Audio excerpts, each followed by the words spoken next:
Hello అండి. ముందుగా VIP TV Telugu news ప్రేక్షకులకి నమస్కారం అండి. ఈరోజు మనం ఒక గొప్ప విశిష్ట వ్యక్తిని కలవబోతున్నాం. తెనాలి వాస్తవ్యులైనప్పటికీ కూడా దేశ విదేశాల్లో కీర్తి ప్రతిష్టలు బావుటాన్ని ఎగరవేసినటువంటి వ్యక్తిని కలవబోతూ ఉన్నాం.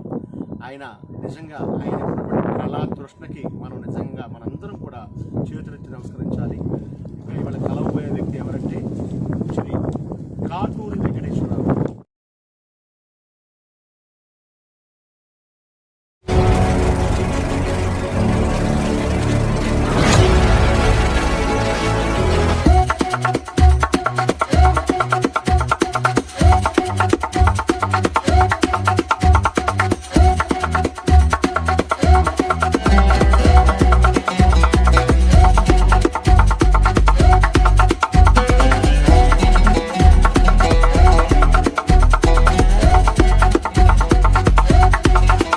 నమస్తే సార్. నమస్తే అండి. ముఖ్యంగా విఐపి టీవీ తెలుగు న్యూస్ ప్రేక్షకులకి సార్ని పరిచయం చేయాల్సిన పని లేదు. ఎందుకంటే సూర్య శిల్పశాల వ్యవస్థాపకులు ఫౌండర్ శ్రీ కాటూరి వెంకటేశ్వరరావు గారిని పరిచయం చేయాల్సినటువంటి కొత్త వ్యక్తి కాదు. ఎందుకంటే తెనాలి వాస్తవులు అయినప్పటికీ కూడా దేశ విదేశాల్లో మన కీర్తి పతాక బావుటాన్ని ఎగరవేసినటువంటి వ్యక్తుల్లో సార్ కూడా ఒకరు.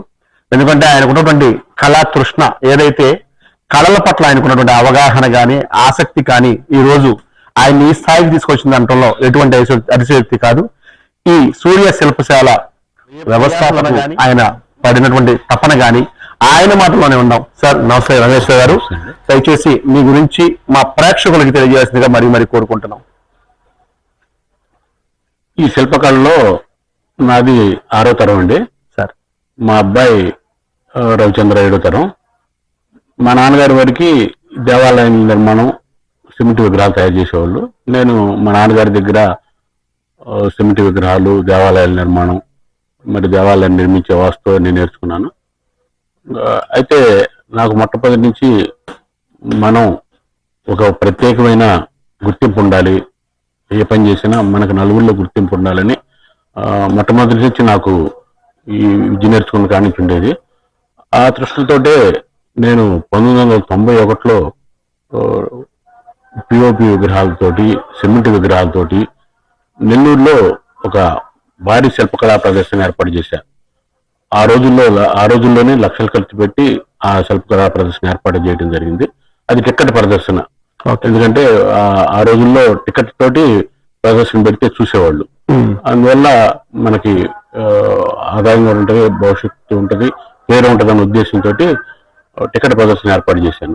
అయితే ఇంకా ప్రదర్శన 2-3 రోజులు ఉందనగా, స్టార్టింగ్ 2-3 రోజులు ఉందనగా రాజీవ్ గాంధీ గారు హత్య చేయబడ్డాడు తమిళనాడులో. అయితే మేము ఏర్పాటు చేసిన ఈ శిల్పకళా ప్రదర్శన కోఆపరేటివ్ సెంట్రల్ బ్యాంక్ అని వాళ్ళ దగ్గర స్థలం రెంట్కి తీసుకొని ఈ ప్రదర్శన ఏర్పాటు చేశాం. ఆ కోఆపరేటివ్ బ్యాంక్ పక్కనే ఒక చిన్న సందు ఉంటే దాంట్లో ఈ తమిళన్స్ ఈ స్మోగుల్డ్ గుడ్ షాపులు అమ్మేవి ఉండేవి. వాటిని ఈ షాపులు చిన్నవి ఉంటాయి కానీ లక్షలు ఖరీదు చేసే వస్తువులు అందులో ఉండేవి. వాటిని ఆ రోజున ఆ యాజిటేషన్లో ఆ షాపులన్నీ తగలబెట్టడం, వాటిని లూటీ చేసి తగలబెట్టేశారు. ఆ తగలబెట్టిన దాంట్లో నేను ఏర్పాటు చేయాలనుకున్న ఈ శిల్పకళా ప్రదర్శన కూడా పూర్తిగా కాలిపోయింది. ఆ రోజుల్లోనే లక్షల్లో నష్టం వచ్చి నేను కొన్ని సంవత్సరాలుగా ఈ ప్రదర్శన ఏర్పాటు చేసి మంచి గుర్తింపు తీసుకొచ్చుకుందామని నేను సంపాదించిన డబ్బులు కానీ ఎంతో అప్పు చేసి ఏర్పాటు చేసిన ప్రదర్శన నిటనలుగా తగలబడిపోవడంతో నేను నిస్సహాయ స్థితికి వెళ్ళిపోయాను. ఇప్పుడు ఏం చేయాలి, ఎలా బతకాలి అన్న ఉద్దేశంతో మళ్ళీ దాదాపు ఒక సంవత్సరం రోజులు నేను ఏం పని చేసినట్టు కూడా గుర్తులేదు, ఏం పని చేయలేదు కూడా. తర్వాత అయితే ఇక బ్రతకాలి కాబట్టి ఇంకా మళ్ళీ తెనాల్లో ఒక సూర్య శిల్పశాలనే ఒక సంస్థ, నేను ఒక్కడనే ఒక చిన్న సంస్థ ఏర్పాటు చేశాను. సంస్థ కాదు, అప్పుడు ఒక షాపు పెట్టి దానికి సూర్య శిల్పశాలని పేరు పెట్టి నేను షాపును ప్రారంభించింది. అయితే అస్తుగానే ఉండేది. ఎందుకంటే నేను సంపాదించిన అన్ని పోయినాయి.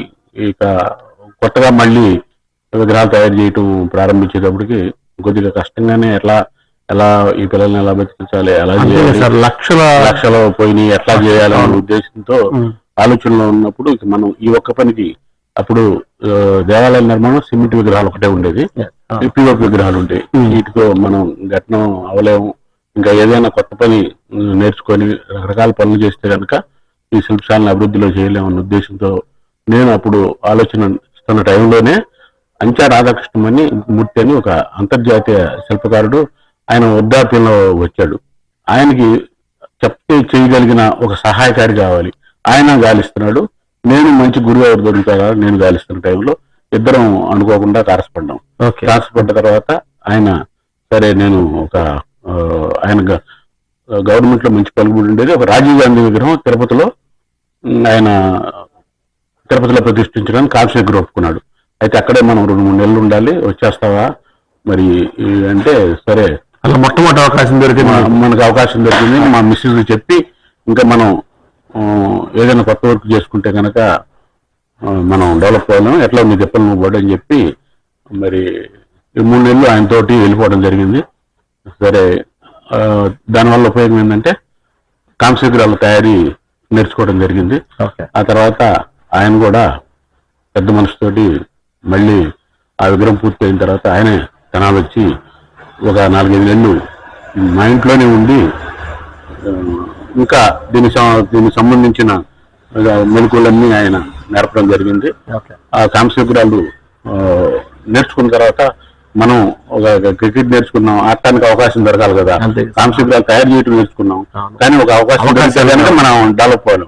అప్పట్లో గుంటూరు కలెక్టర్ గారి ఆధ్వర్యంలో ఒక జాషువా విగ్రహం కలెక్టర్ ఆఫీస్ ముందు పెట్టడానికి ఏర్పాట్లు జరుగుతున్నాయని తెలిసి నేను కలెక్టర్ గారి దగ్గరికి వెళ్తే అప్పుడు ఇది ఎప్పుడో 40 ఏళ్ల సంగతి కాబట్టి నువ్వు కుర్రోళ్ళలాగా ఉన్నావు, ఈ విగ్రహం జాషువా ఆయన మహాకవి, ఆయన విగ్రహం నీకు ఇస్తే నువ్వేదన్నా దాన్ని ఏదన్నా చెడగొడితే అసలు నాకు చెడ్డ పేరు వచ్చింది అని ఆయన ఎంతసేపు ఆ విగ్రహం మాకు ఇవ్వటానికి ఇష్టపడలా. అయితే నేను పట్టువదలని విక్రమార్కుడిలాగా ఆయన ఎంటపడి ఒకసారి నాకు అవకాశం ఉండి నా ప్రతిభను నిరూపించుకుంటానంటే ఆయన నువ్వెక్కడ దొరికావు బాబు అని ఇసుకున్నా సరే చూద్దాం, ఎవరో రావట్లేదు, విగ్రహం మేము చేస్తాం, గవర్నమెంట్ ఆధ్వర్యంలో ఆ విగ్రహం తయారవుతుందని పేపర్ ప్రకటన ఇచ్చారు. కానీ ఎవరు మేము చేస్తామని నెల ఇతను ఒక్కడే మన అమృత తిరుగుతున్నాడు కదా అని అప్పుడు ఆయన కమిటీ వాళ్ళని కన్విన్స్ చేయడానికి ప్రయత్నిస్తే కమిటీ వాళ్ళు ససేమిరా ఒప్పుకోవాలా,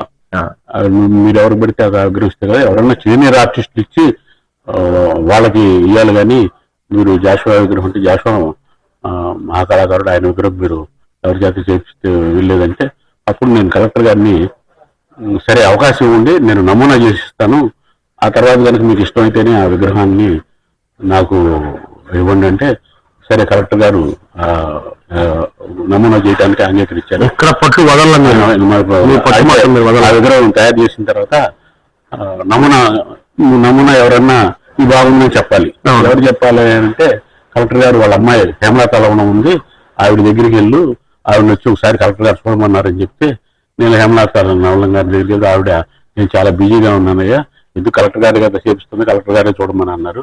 మళ్ళీ వచ్చి కలెక్టర్ గారికి చెప్తే ఆయన నేను ఒక్కనే చెప్తే బాగుండదు, అది నేను చూస్తే బాగుండదు అని అప్పుడు సూర్యదేవ సంజీవ్ గారు ఆయన జీవించున్నాడు. అప్పుడు సంజీవ్ దేవ్ గారి దగ్గరికి వెళ్ళి ఒకసారి ఈ విగ్రహం చూడమని నా రిక్వెస్ట్ గా ఒకసారి అడుగు, ఎందుకంటే వాళ్ళిద్దరు సమకాలికులు, సూర్యదేవ సంజీవ్ గారు జాషువా గారు ఇద్దరు రచయితలు కాబట్టి ఆయన చూడమంటే అప్పుడు నేను ఎమ్మటే సంజీవ్ దేవ్ గారి దగ్గరికి వెళ్తే ఆయన ఇట్లా కలెక్టర్ గారు పంపించారండి, మీరు మళ్ళీ విగ్రహం చూసి దీంట్లో ఏమన్నా లోటుపాటు ఉంటే చెప్పమన్నారంటే సరే కలెక్టర్ గారు చెప్పారు కాబట్టి నేను చూస్తానని ఆయన ఎమ్మటే నేను వెళ్తే నా ఎమ్మటే వచ్చేసారు. నా ఎమ్మటే వచ్చి ఆ విగ్రహాన్ని చూసి ఆయన ఒక మీ అభిప్రాయం ఏంటంటే ఆయన ఒక లెటర్ ఇచ్చారు, ఈ విగ్రహంలో ఎవరైనా ఏదైనా మార్పులు చెబితే చేయొద్దని మనవి అని. అంత బాగుంది, ఆయన ఇంప్రెస్ చేశారు. అది తీసుకెళ్లి ఆయనకి కలెక్టర్ గారికి ఇస్తే ఆయన ఎంతో సంతోషపడి ఎమ్మటే కమిటీ వాళ్ళని పిలిపిస్తే వాళ్ళు చూడటానికి మాకు కారు లేదు, వెహికల్ లేదు, మేము చూడటానికి మాకు కుదరదంటే కాదు నా కారు ఇస్తా, మీరు వెళ్ళి ఆ విగ్రహం చూసిరండి, బాగుంటే ప్రొసీడ్ అవుదాం, లేదంటే క్యాన్సిల్ చేద్దాం అంటే వాళ్ళు కలెక్టర్ గారు కార్డు ఇచ్చారు. కలెక్టర్ గారు అని కలెక్టర్ గారు కార్డు ఇచ్చి పంపించారు, వెళ్ళి ఆ విగ్రహం చూసిరండి అని. అంటే వచ్చి కమిటీ వాళ్ళు చూశారు, చూసి వెళ్ళి కలెక్టర్ గారు పొరపాటు పడ్డాం, చాలా బాగుంది, మేము చాలా సంతోషిస్తున్నాం. ఓకే. అతనికి ఆ వర్క్ ఆర్డర్ ఇచ్చేసేయండి అన్నారు. అంతకుముందు కలెక్టర్ గారు నన్ను ఈ విగ్రహం వాళ్ళు సాటిస్ఫై అయినా నీకు 30% అమౌంట్ ఇస్తాను, నీకు తర్వాత కనుక ఇవ్వము అంటే ఆ మిగతా అమౌంట్ నాకు ఆ రోజుల్లో అది పెట్టి కాస్టింగ్ చేయాలంటే కలెక్టర్ గారితో సరే వాళ్ళు వచ్చి ఎప్పుడైతే చాలా సంతోషంగా ఉందని కలెక్టర్ గారు ఇంకేం అక్కర్లేదు, ఇంకా ఎవరు ఆయనకి ఇచ్చేయండి అన్నారు. కలెక్టర్ గారు అప్పుడు డిపి గారు గారితో అతనికి ఎంత అమౌంట్ అడిగితే 90% 10% అటు పెట్టుకొని 90% ఇచ్చి మళ్ళీ ఆయన కాస్టింగ్కి ఇబ్బంది పడటం ఎందుకు అంటే ఏమంటే ఆ విగ్రహం పూర్తి చేయటం. గుంటూరులో ప్రతిష్ఠించిన తర్వాత ఫస్ట్ ఒక ఇంగ్లీష్ పేపర్ వాళ్ళు సజీవ పుట్టిపడుతున్న జాషువా విగ్రహాన్ని దాని గురించి ఒక ఇంగ్లీష్ పత్రిక బ్రహ్మాండంగా రాసింది. అప్పుడు అదే నేను చేసిన ఫస్ట్ విగ్రహం నేర్చుకున్న తర్వాత అదే గవర్నమెంట్ ఆర్డర్. ఇక అక్కడి నుంచి నా జీవితంలో నేను వెనక్కి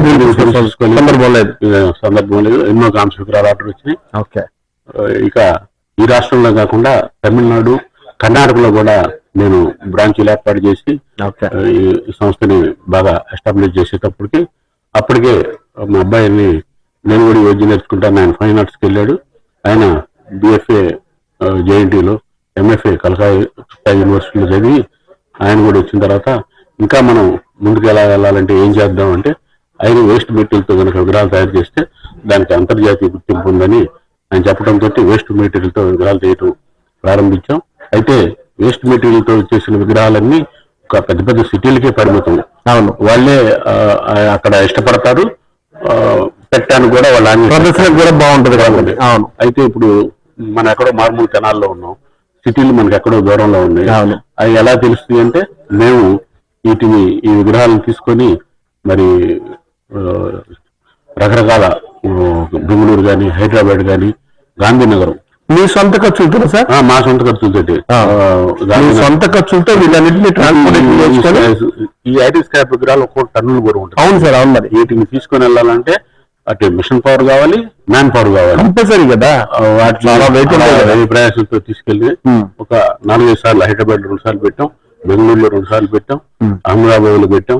అట్లా కొన్ని చోట్ల పెట్టిన తర్వాత ఇట్లో ఇన్ని పెట్టిన చోట ఎక్కడ ఒక వస్తువు కూడా కొనలా.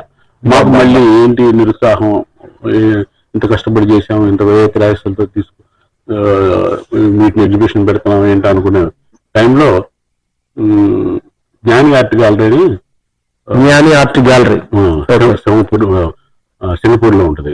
వాళ్ళు ఎలా అయినా కానీ ఇట్లా వీళ్ళ దగ్గర ఇట్లా స్క్రాప్ విగ్రహం అని తెలిసి వాళ్ళు ఎమ్మటే ఇండియా వచ్చి మా విగ్రహాలన్నీ చూసి వీటిని మేము బెంగళూరు అంటే సింగపూర్, మలేషియా, హాంకాంగ్ ఈ దేశాలన్నింటిలో ఎగ్జిబిషన్ చేస్తాం. దాన్ని అని వాళ్ళు మాతో టైఅప్ అయి మా పేరు మీద ఎగ్జిబిషన్ పెట్టేటట్టు పర్సంటేజ్ మాట్లాడుకుని వాళ్ళు రకరకాల దేశాల్లో వాటిని ఎగ్జిబిట్ చేశారు.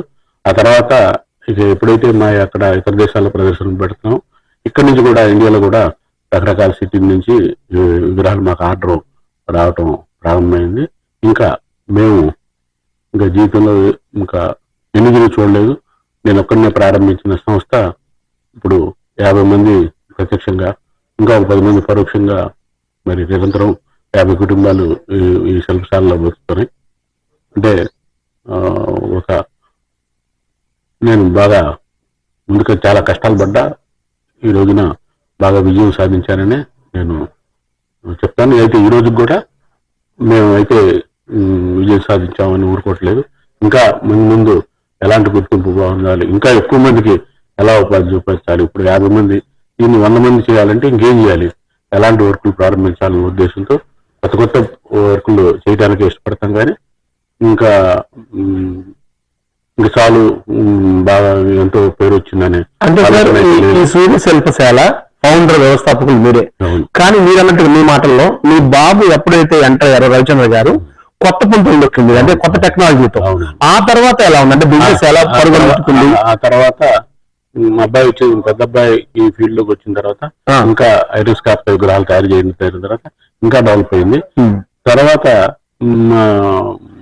రెండో అబ్బాయి కూడా అతను చదువు మానేసి వేరే ఫీల్డ్ లోకి వెళ్ళిపోయినా, అంటే రవిచంద్ర గారు తమ్ముడు శ్రీహర్ష వేరే ఫీల్డ్ లోకి వెళ్ళిపోయినా మళ్ళీ ఆయన కూడా మరి 3D టెక్నాలజీ నేర్చుకొని మళ్ళీ టెక్నాలజీ కూడా ఉపయోగించి విగ్రహాలు చేయడం ఎప్పుడైతే ప్రారంభించాము, ఇంకా మా సూర్య శిల్పశాలకి ఇంకా ప్రత్యేకమైన గుర్తింపే కాదు,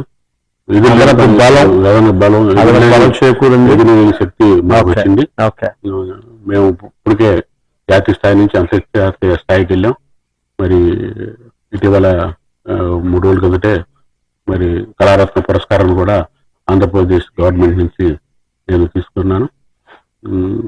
ఈ కళ పట్ల చాలా మంది ఇబ్బంది పరిస్థితులు ఎదుర్కొంటున్నా మేమైతే సంతృప్తిగానే ఉన్నాం. ఎందుకంటే ఒక మెటీరియల్కి మేము పరిమితం అవ్వలేదు. బ్రాంజు, ఫైబరు, పంచలోహాలు, ఇలా ఐరన్ స్క్రాప్, మరి ఇప్పుడు కొత్తగా స్టెయిన్లెస్ స్టీల్ తో కూడా విగ్రహాలు తయారు చేయడం ప్రారంభించాం. సార్, స్టార్టింగ్ లోనే మీకు చాలా కోలుకునే దెబ్బతైంది, అంటే లక్షల్లో నష్టపోయారు. తర్వాత మీకు ఎటువంటి ఎవరి ద్వారా కానీ మీకు ఒక హెల్ప్ కానీ అది దొరకలేదు, గవర్నమెంట్ పరంగా కానీ లేదు మీ సహచరుల వల్ల కానీ ఇంకొకరి వల్ల చాలా ఇబ్బంది పడ్డారు, అంటే ఎటువంటి అవకాశాలు లేక. అయినా సరే మీరు దీన్ని వదలకుండా ఎలా కంటిన్యూ చేయగలిగారు? అంటే ఆ మనోస్థైర్యం ఎక్కడి నుంచి వచ్చింది మీకు? ఇంకా మనం ఇంకా వయసు ఇంకొక వర్క్ లోకి వెళ్ళే వయసు దాటిపోయిందండి. యూజీ అంటే దీనిలోనే మీరు నేను యూజీ నేర్చుకున్న తర్వాత కొన్నాళ్ళు గడిచిన తర్వాత నాకు పెళ్లి మ్యారేజ్ అయ్యి పిల్లలు పుట్టిన తర్వాత అప్పుడు భయం స్టార్ట్ అయింది. ఏంటి ఈ వర్క్ నేర్చుకున్నాం, దీంతో మనం అసలు డెవలప్ అవ్వగలమా, ఈ పిల్లల్ని మనం పెంచి పోషించగలమా అనే భయం కూడా స్టార్ట్ అయిన రోజులు కూడా ఉన్నాయి. అయితే ఇక మనం నేర్చుకున్నాం, ఇంక వేరే పనులకు బయటకు వెళ్ళలేం కాబట్టి దీంట్లోనే మనం నేర్చుకున్న పనిలోనే విజయం సాధించాలి కాబట్టి నేను ఇంకా రకరకాల పనులు చేయటం, ఎప్పుడు నిరంతరం పని చేస్తే నేను ఇంకెక్కువ వేరే యాప్కాలు ఏమి లేవు. ఎప్పుడు నిరంతరం రకరకాల ఏం చేయాలి, ఏం చేస్తే ఇంకా మనకు పేరు వచ్చింది, ఏం చేస్తే ఇంకెంతమందికి ఉపాధి చూపించగలుగుతాం, అదే అలా ఆలోచనతో ఉండడం వల్ల మేము. సార్, మీ హయాం అలా గడిచిపోయింది, అంటే నవే డేస్ అంటే పిల్లల దీనిలో వచ్చేసరికి అంటే వాళ్ళు సాఫ్ట్వేర్ ఇంజనీర్లు అని, గవర్నమెంట్ ఎంప్లాయీస్ ఇటువంటి భావనలు ఉన్నటువంటి కాలంలో శ్రీహర్ష గారు కానీ వీటి పట్ల ఎలా మక్కువ చూపించగలిగారు? అంటే మీ ప్రోద్బలమా లేదు వాళ్ళ సొంతగా వీటి పట్ల ఆకర్షితులయ్యారా? మన ప్రోద్బలంతో అసలు ఈ విద్య నేర్చుకోవటం అసలు సాధ్యమే పడదండి. ఓకే, మా దగ్గర కూడా ఎంతో మంది నేర్చుకోవడానికి వస్తారు. ఓకే, వాటిల్లో 10 మంది వస్తే ఒకళ్ళో ఇద్దరు నేర్చుకోవడానికి సాధ్యపడుద్ది, కానీ మిగతా వాళ్ళు ఇక వాళ్ళు హెల్పర్ లాగానే ఉండిపోతారు. ఇంకొకరు నేర్పించాలి, మనం శిల్పిగా తయారు చేయాలి, కళాకారులు తయారు చేయాలంటే అది అసలు నెవర్ ఇంపాసిబుల్, అసలు కుదరని విషయం. అతనికి స్వతహాగా ఇంట్రెస్ట్ ఉండి అతనికి మక్కువ ఉంటేనే ఆ పని వచ్చుద్ది. ఇంట్రెస్ట్ ఉన్నా కూడా ఒకవేళ స్కిల్ లేకపోతే రాకపోవచ్చు. చెప్పలేదు సార్. ఇంకో చిన్న మాట సార్, అంటే తల్లిదండ్రులకి 4-5 బిడ్డలు ఉన్నా కూడా అందరూ సమానమే అంటారు, కానీ వాళ్ళ ఒక్కల మీద మక్కువ చూపిస్తారు, అంటే సహజంగా. అలాగే మీరు ఏదైతే ఈ శిల్పాలను మీరు ఏదైతే తయారు చేశారో వాటన్నిటిలో మీకు ఒక్క శిల్పం అన్న సంతృప్తి ఇచ్చింది, ఇది బ్రహ్మాండంగా చేయగలిగాను అని అనుకున్న శిల్పం మీ మాటల్లో? ఒక్క శిల్పం కానీ ప్రతి అంటే బాగా మీరు ఫుల్ సాటిస్ఫైడ్ అయ్యి అసలు సూపర్, అది ఫస్ట్ అయినా అవనండి, తర్వాత మిడిల్ వర్షన్ అయినా అవనండి, ఏదైనా సరే అలాంటి ఒక విగ్రహం మీ మాటల్లో విందామని. అంటే మీరు ఎందుకు ఎక్కువ కృషి చేసి చాలా దాని అవుట్పుట్ బ్రహ్మాండంగా వచ్చిందని మీరు ఫుల్ సాటిస్ఫై అయిన విగ్రహం ఏంటి? ఒక విధంగా చెప్పాలంటే ఫస్ట్ డెవలప్మెంట్ కి నాకు అవకాశం ఇస్తే ఎన్టీ రామారావు గారి విగ్రహాలేనండి. నన్ను బాగా డెవలప్ తీసుకెళ్ళింది కూడా ఆయన విగ్రహాలే. ఆయన విగ్రహాలతోనే నేను ఫస్ట్ లో ఆయన విగ్రహాలతోనే డెవలప్ అయ్యాను అనుకుంటా. ఆ తర్వాత రాజశేఖర రెడ్డి విగ్రహాలు కూడా మాకు బాగా సంతృప్తి ఇచ్చినాయి, ఎందుకంటే ఆయన విగ్రహాలు 100లో 1000లో పెట్టారు కాబట్టి ఎక్కువగా ఆర్డర్స్ వచ్చినాయి, ఎక్కువగా బాగా చేశారు మీరు. అది ఎన్టీ రామారావు గారి విగ్రహాలు నాకు ప్రత్యేకమైన గుర్తింపు తీసుకొచ్చింది, అందులో సందేహం లేదు. Okay sir.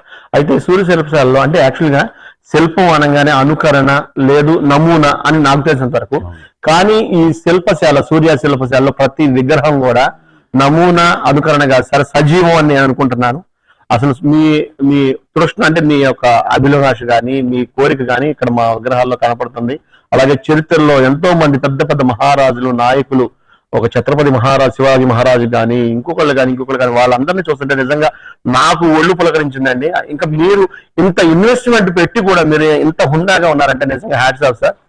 ఇంకా అంటే గవర్నమెంట్ నుంచి మీరు దీనికి ఎటువంటి ఆదరణ కావాలనుకుంటున్నారు? అంటే స్టార్టింగ్ లో మీరు చాలా బాధలు పడ్డారు, పిల్లల హయాంలో బాధలు పడి ఉంటారు, ముఖ్యంగా ఇళ్లలో మన ఆడవాళ్ళు అంటే దీనికి ఆదరణ లేదు, దీని పట్ల ఎందుకు మీరు మక్కువ చూపిస్తున్నారు బాధపడిన సందర్భం కూడా మీరు పడి ఉంటారు.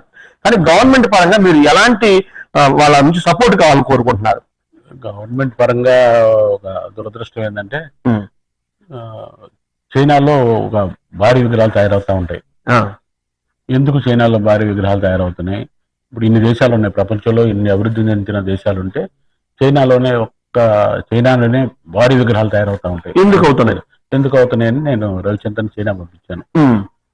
చూసిరా అసలు ఎందుకు చైనా ఒకటే ఎందుకు ఈ విగ్రహాలు భారీ విగ్రహాలు చేయగలుగుతుంది, మళ్ళీ ఇతర దేశాల్లో ఎందుకు చేయలేకపోతున్నారు అని అడిగితే రవిచంద్ర ఒక 4 రోజులు వెళ్ళి చైనా పర్యటించారు. 4 రోజులుండి పెద్ద పెద్ద శిల్పశాలన్నీ చైనాలో ఉన్న పెద్ద శిల్పశాలన్నిటికీ వెళ్ళి వచ్చాడు. అయితే అతను వచ్చి నాకు చెప్పింది ఏంటంటే అక్కడ ప్రభుత్వం బాగా కోఆపరేషన్ ఉంది. ఇక్కడ నాకు ఒక 20 ఎకరాల స్థలం వస్తే నేను ఒక పెద్ద శిల్పశాల నిర్మించి చైనా గవర్నమెంట్కి మంచి పేరు తీసుకురాగలను, ఇంతమందికి నేను ఉపాధి చూపించగలను అంటే రోజుల వ్యవధిలోనే అక్కడ అతనికి వర్క్ శాంక్షన్ అయిపోద్ది. అతనికి కావాల్సిన అన్ని ఫెసిలిటీస్ గవర్నమెంట్ కల్పించుద్దంట. అయితే అతను చేయలేకపోతే, ఉపాధి చూపించలేకపోతే అలాగే ఎమ్మటే ఆ స్థలాన్ని వెనకలాగకపోవడం కానీ అతన్ని పనిష్మెంట్ కూడా అలాగే అయితే కళాకారులు కోరిన వెంటనే కోరిన స్థలం, కోరిన ఫెసిలిటీస్ అన్ని ఎమ్మటే కల్పించింది గవర్నమెంట్, ఎమ్మటే కల్పించిందంట. ఏదైనా వర్క్ ఒక ఇతర దేశాల నుంచి వచ్చింది అనుకోండి, ఆ దేశంలో వాళ్ళు తక్కువ అడిగారు, ఆ రేటుకి తను ఇవ్వలేకపోయాడు అనుకోండి, గవర్నమెంట్కి లెటర్ రాసి నాకు ట్యాక్స్లు ఇట్లాంటివన్నీ రద్దు చేసి ఈ వర్క్ నేను తయారు చేసి మరి చైనాకి నేను తిరిగి తీసుకొస్తాను ఒక గవర్నమెంట్కి లెటర్ రాస్తే అది ఆల్రెడీ ఇమీడియట్ గా శాంక్షన్ అయిపోద్ది. అంటే మీకు ఈ వర్క్ కింద ఒక వర్క్ కింద అదే ప్రధాన వర్క్. ఎందుకంటే ఉదాహరణ మీకు చెప్పాలంటే జీఆర్ స్వామి గారు చైనాలో ఒక రామానుజుల స్వామి విగ్రహం విగ్రహం చేపించారు. అప్పుడు జీఆర్ స్వామి గారు చైనా వెళ్ళినప్పుడు ఆయన కొన్ని విగ్రహాలు, చిన్న చిన్న విగ్రహాలు కొన్ని అడిగాడు ఒక శిల్పశాలలో, నాకు ఇన్ని విగ్రహాలు కావాలంటే ఈయన అడిగిన రేటుకి వాళ్ళు ఇయటానికి అవ్వలేదండి ఆ రేటుకి అని. ఆయన చాలాసేపు రిక్వెస్ట్ చేసి ఇంకొచ్చేసాడు. వచ్చేసిన తర్వాత ఒక 4 రోజుల తర్వాత ఆ వర్కరు మళ్ళీ జీఆర్ స్వామికి లెటర్ రాశారండి, మీరు అడిగిన రేటుకి నేను ఇవ్వటానికి సిద్ధపడ్డాను రండి అని. వీళ్ళు మళ్ళీ ఆయన్ని ప్రశ్న చేశారు, మేము నిన్న ఎంతో రిక్వెస్ట్ చేశాము, మళ్ళీ ఇప్పుడు ఒక 4 రోజుల తర్వాత ఆ రోజుకి అస్సలు కుదరదన్నా, ఈరోజు ఎట్ట గుర్తుందంటే ఏం లేదండి, నేను మా గవర్నమెంట్కి ఈ లెటర్ రాశాను, దీనికి సంబంధించిన ఈ వర్క్ చేస్తే ఇది ఒక ప్రెస్టేజ్ ప్రాజెక్టు, గవర్నమెంట్కి ఎంతో పేరు వచ్చింది, తర్వాత నాకు మీరు ట్యాక్స్ రద్దు చేస్తే నేను ఇది చేయగలుగుతాను, నాకు గిట్టుబాటు. ఆ దేశం శిల్పులు చేస్తున్నారు కాబట్టి ఆ దేశానికి క్రెడిట్ వస్తుంది కాబట్టి అప్పుడు ఇప్పుడే నీకు దీనికి సంబంధించిన ట్యాక్స్ రద్దు చేస్తున్నావు, నువ్వు ఆ వర్క్ చేసి వాళ్ళకి ఇవ్వచ్చు అంటే. కాబట్టి నాకు ట్యాక్స్ రద్దు అయింది, ట్యాక్స్ 12% ఉంది, 18% రకరకాలు ఉన్నాయి. 12% 18% అంటే లక్షకి 18,000. అందువల్ల అతను ఆ వర్క్ చేసి ఇప్పుడు అలాంటి పరిస్థితి మనకి ఎక్కడ ఉంది లేదను, అంత ట్రాన్స్పరెంట్ గా మనకి జరగట్లేదు, అవకాశం కూడా లేదు. ఒకవేళ అలాంటి పరిస్థితి ఎవరికి అప్లై చేయాలో కూడా తెలియదు, ఎవరు మనల్ని ఆహ్వానించి ఇది పరిస్థితి కల్పించే పరిస్థితి ఉండాలి కదా, ఉంటదంటే మనం వెళ్ళగలుగుతాం, అంతే కదా సార్. మనం వెళ్తే ఇప్పుడు రాజధానిలో నాకు 2 ఎకరాలు ఇస్తే నేను పెద్ద శిల్పశాల కట్టచ్చు, పెద్ద ఆర్ట్ గ్యాలరీ కట్టిస్తే ఆ ఫెసిలిటీస్ ఉండి ఇంతకు ముందు ఎవరికైనా ఇచ్చి ఉంటే మనం ఎవరైనా మీరు ఇచ్చారు కదండి ఇదివరకు నాకు కూడా అవకాశం ఉంది అనటానికి ఉంటుంది. అసలు అలాంటి ప్రోత్సాహం మనకి ఎక్కడ లేదు. ఎవరైనా మనం కష్టపడి మనం పైకి రావాల్సింది తప్పితే ఏదైనా ఇలాంటి పురస్కారాలు ఇప్పుడు చెప్పాను కదా, అలాంటి పురస్కారాలు తప్పితే ఆర్థికంగా ఎవరికి స్థలాలు కానీ మరి ఇచ్చిన దాఖలాలు లేవు. ఇంతకు ముందు అలాంటి అవకాశం కూడా ప్రభుత్వం పరిశీలిస్తే మీ ద్వారా మేము చేసే ప్రభుత్వానికి విజ్ఞప్తి ఏంటంటే అలాంటి పరిస్థితిని కనుక తీసుకొస్తే మనకి ఎంతో ఉపయోగం, మా ద్వారా ప్రభుత్వానికి మంచి పేరు వచ్చింది, ఉపయోగం వచ్చింది. ఇతర దేశాల్లో విగ్రహాలు చెప్పుకొస్తే మనకి పేరు కాదు, మన దేశంలో ఏదైనా తయారయ్యి ఇతర దేశాలు వెళ్తే మన దేశానికి కీర్తి వస్తుంది. మరి ఎంతో విదేశీ మార్గద్రవ్యం కూడా మిగులుద్ది. మరి ఆ దిశగా ప్రభుత్వం కనుక ఆలోచిస్తే మరి కళాకారులు ఇంకా ముందుకు వెళ్తారని భావిస్తున్నాను. సార్, సూర్య శిల్పశాల నుండి మన సంస్థ ద్వారా అంటే మీ పిల్లలు కానీ మీరు కానీ పొందినటువంటి అవార్డ్స్ కానీ అలాగే పెద్ద పెద్ద వాళ్ళ దగ్గర సన్మానాలు కానీ అవి మీ మాటల్లో విందామని. నేను 3 ముఖ్యమంత్రులుగా చేసిన, ఆంధ్రప్రదేశ్ ముఖ్యమంత్రిగా చేసిన మరి నారా చంద్రబాబు నాయుడు కానీ, వైఎస్ రాజశేఖర రెడ్డి కానీ, కొణిజెట్టి రోసయ్య గారి దగ్గర నుంచి కానీ మరి నేను సన్మానాలు పొందాను. అలాగే ఎంతో మంది మరి వాటికన్ రాయబారితో సన్మానం ఎందుకు ప్రత్యేకంగా ప్రస్తావిస్తున్నానంటే, వాటికన్ రాయబారితో ఆ రోజు నాకు ఇక్కడ మదర్ తెరిసా విగ్రహం చేసినప్పుడు దాన్ని ఓపెనింగ్ వాటికన్ రాయబారిని పిలిచారు బిషప్ గారు పిలిస్తే నేను అంతకుముందు 2-3 చర్చిలు కట్టి ఉన్నాను. నేను చర్చిలు కూడా కట్టాను, దేవాలయాలు కట్టే అనుభవం కాబట్టి చర్చిలు కట్టే అనుభవంతో బిషప్ గారిని అడిగాను, ఇంతకుముందు మీరు నాకు ఏమీ బహుమతిగా ఇవ్వలేదు, ఆ విగ్రహానికన్నా ఏదన్నా బంగారు పుష్పుని మరి ప్రజెంట్ అంటే వాటికన్నా రాయబారు అని తెలియదు, కానీ ఆ రోజున ఓపెనింగ్ రోజున మరి నేను ఆశిస్తున్నానంటే ఆయన అప్పుడు ఆ విగ్రహానికి ఒక ఫాదర్ మెయింటైన్ చేసేవాడు. ఎమ్మటే నా ముందే ఆ ఫాదర్ చెప్పి ఆయనకంట ఏదన్నా ఒక మంచి గోల్డ్ వస్తువుని సాగరమాత టెంపుల్ అని ఎంతో ప్రసిద్ధి పొందిన సాగరమాత టెంపుల్లో కూడా మేము వర్క్ చేసాం. అలాగే ఇక్కడ 3-4 చర్చిలకి బిషప్ గారి ఆధ్వర్యంలో జరిగిన 4-5 చర్చిలకి నేను వర్క్ చేశాను. పెద్ద పెద్ద చర్చిలు నిర్మించాను కాబట్టి ఆయనకు బిషప్ గారు గుర్తుంది, ఆయన మంచి చర్చిలు కట్టున్నాడు, ఆయనకు మంచి వస్తువు చేపించాను నేను. వాళ్ళు చాలా ఘనంగా ఒక పెద్ద బ్రాస్లెట్ 4 సవర్లు 5 సవర్లతోటి పెద్ద బ్రాస్లెట్ చేపించి వాటికన్ రాయబు గారి చేత నాకు తొడిగిచ్చారు. ఆ రోజు నేను ఆ తొడిగించుకొని కిందకి రాగానే చాలా మంది వచ్చి నన్ను తాగుతున్నారు. ఏంటి నన్ను తాగుతున్నారంటే, ఆయన్ని తాగితే అంటే వాటికన్ రాయబారి వస్తే ఆయన తాగటానికి చాలా మంది ప్రయత్నిస్తారంట. మేము 2 రోజుల నుంచి ఆయన వెహికల్ అమ్మటి తిరుగుతున్నాం, తాకే అవకాశం మాకు రాలేదు, నువ్వు ఆయన చేత తొడిగించుకున్నావు కాబట్టి తాగుదామని తాగుతున్నావు అని చెప్పి తాగారు. ఆయన తాగినట్టుగా అనుకుంటాం. అట్లాగే మరి వీరస్వామి గారి కానివ్వండి, తర్వాత బాలకృష్ణ గారితో, పురంధేశ్వరి గారితో, రోజా గారితో, ఇంకా చాలా మంది ప్రముఖులతో నేను 100,000 మంది ప్రముఖులతోనే సన్మానాలు పొందాను. అలాగే మా అబ్బాయి రవిచంద్ర కూడా ఎన్నో సత్కారాలు తీసుకున్నాడు. నేను గవర్నమెంట్తో ఉగాది పురస్కారం తీసుకున్నాను. ఏ సంవత్సరం సార్ అది? అది 8 సంవత్సరాలు అయిందండి. కరెక్ట్గా 2014 అంతే.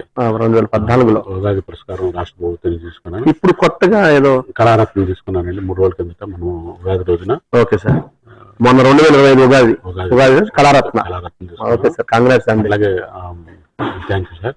అలాగే మా అబ్బాయి రవిచంద్ర కూడా చాలా మంది ప్రముఖులతో సత్కారాలు పొందాడు. ఇంకా ఆయన సత్కారం గురించి ఒకటి చెప్పాలంటే, ఒక బెంగళూరుకి ఒక 5 అడుగుల పంచలోహ విగ్రహం తయారు చేస్తాం. అది చేస్తే ఆ స్వామీజీ చూడటానికి వచ్చి ఇక్కడే కళ్ళనీళ్ళు పెట్టుకుని ఏడ్చేసాడు. ఎందుకంటే ఇంత అద్భుతంగా తయారవుద్దని కూడా నేను అనుకున్నాను. దేవుడి ప్రతిమ సార్ అది? కామాక్షి మాత విగ్రహం 5 అడుగుల ఎత్తులో అండి. కామాక్షి మాత విగ్రహం 5 అడుగుల ఎత్తులో దాదాపు 1400 కిలోలతో ఒకటే కాస్టింగ్ తో తయారు చేసాం. చాలా కష్టమైన ప్రక్రియ, అంటే సక్సెస్ అయింది. అయితే ఆయన చూడటానికి వచ్చి రవిచంద్రకి ఎమ్మటే కొంత బంగారం చేతిలో పెట్టి, నువ్వు సువర్ణాస్తాన్ని దొరికించుకుంటారా, చేపించురా, నేను అక్కడ దొరుకుతానన్నారు. అయితే ఆ రోజున బెంగళూరు వెళ్ళాము. ఆయన ఆశ్రమంలోకి వెళ్ళిన తర్వాత ఆయన వేదిక మీదకి పిలిచి ఆ సువర్ణాస్తాన్ని అక్కడ రవిచంద్రకు తొడిగాడు. కిందకు వచ్చిన తర్వాత చాలా మంది రవిచంద్రని చుట్టుముట్టి, మేము ఇంత కడియాలు ఆయన కాళ్ళకి చేతులు తీసుకొస్తే ఆయన తాకకుండా అక్కడ పెట్టండి అన్నారు. కనీసం తాకను కూడా తాకలేదు. ఆయన ఇంత పెద్ద వేదిక మీద ఇంతమంది ప్రముఖుల మధ్య నీకు సువర్ణాస్తాన్ని దొరుకుతున్నావు, నువ్వు ఎంత అదృష్టవంతుడని ఒక ఆయన అయితే ఆ ఆశ్రమానికి, ఆయన బాంబేలో ఉంటాడు, 10 కోట్లు విరాళం ఇచ్చాడంట. ఆయన రవిచంద్రకు వచ్చి, రవిచంద్ర మా ఇంటికి వచ్చి భోజనం చేసి వెళ్ళాలన్నా. అప్పుడు నేను తర్వాత రవి వచ్చి ఆయన ఇట్లా వచ్చి భోజనం చేసి వెళ్ళమంటున్నాడు. ఎక్కడంటే బాంబే భోజనానికి వెళ్ళేది అంటే కాదు, అసలు ఆయన వింటలేదు. వినకపోగా నువ్వు ఖచ్చితంగా రావాలి, నీకు ఫ్లైట్ టికెట్ పంపిస్తానని వెళ్ళిపోయి ఏమంటే ఫ్లైట్ టికెట్లు పంపించాడు రావడానికి పోవడానికి. పంపిస్తే ఇంకేం చేస్తాం, సరే వెళ్ళిరా అన్న. వెళ్ళిన తర్వాత భోజనం చేసి వస్తా ఉంటే 50,000 రూపాయలు చెప్పు జోలు పెట్టాడు. అట్లా అలాంటి అదృష్టం మరి రవిచంద్ర కూడా దక్కింది.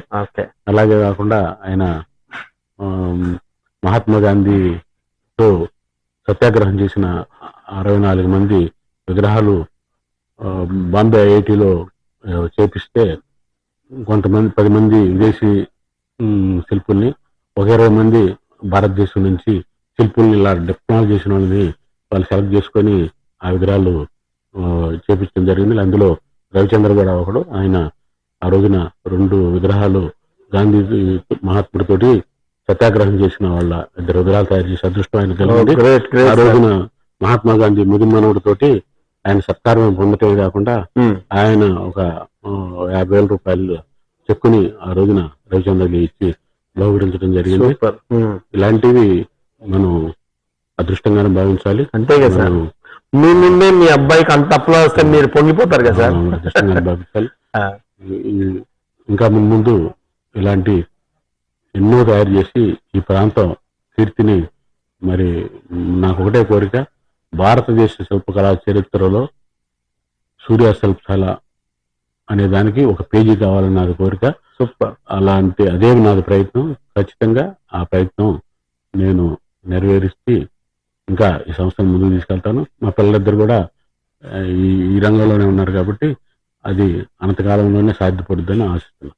Okay sir. సార్, కొత్తగా ఈ కళల పట్ల ఎవరైతే మక్కువ చూపిస్తారో లేదా నేను ఇది నేర్చుకున్నామని ఇంట్రెస్ట్ గా ఉన్న వాళ్ళకి మీరు ఇచ్చే సందేశం?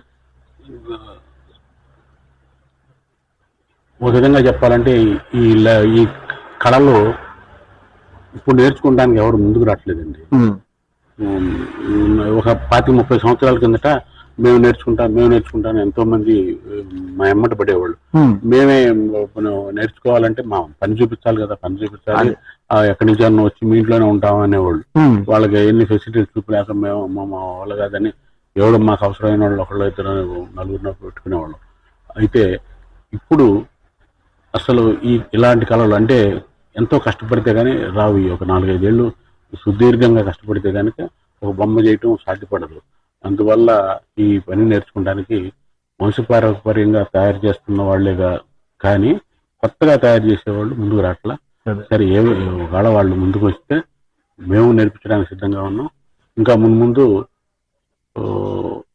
ఈ కళలకి ముందు భవిష్యత్తు ఉంటుంది కానీ మీరు వెనకడిగేయాల్సిన పని లేదు. ఎన్ని టెక్నాలజీలు ఎన్ని వచ్చినా